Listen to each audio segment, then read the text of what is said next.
A 36-year-old man is due to appear in court in connection with a series of attacks in Edinburgh on Friday night. 5 men were hurt at various locations in the city. Today, the First Minister visited Broomhouse Mosque in the city and spoke to some of the victims. He also criticised Reform Scotland for what he said was legitimising intolerance by some of the language they used in the Scottish Parliament. Reform Scotland has refuted the allegation. Cameron Buttle reports. CCTV footage captured a topless man armed with 2 bladed weapons on the streets of Edinburgh on Friday night.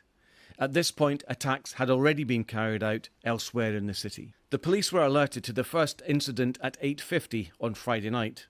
2 men were stabbed after leaving prayers at Broomhouse Mosque. At 9:15, a taxi was vandalised at the Shell garage in Telford Road.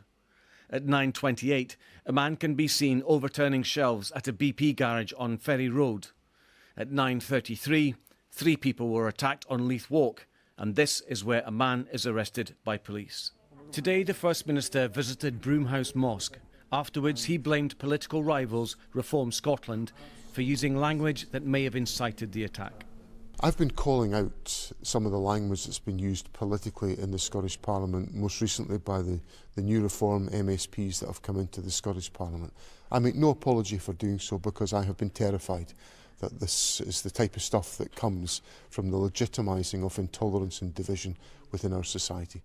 In response, Reform Scotland Deputy Leader Thomas Kerr said, "The horrific attack that we've seen in Edinburgh was disgraceful. There is no place for violence or racism in our society.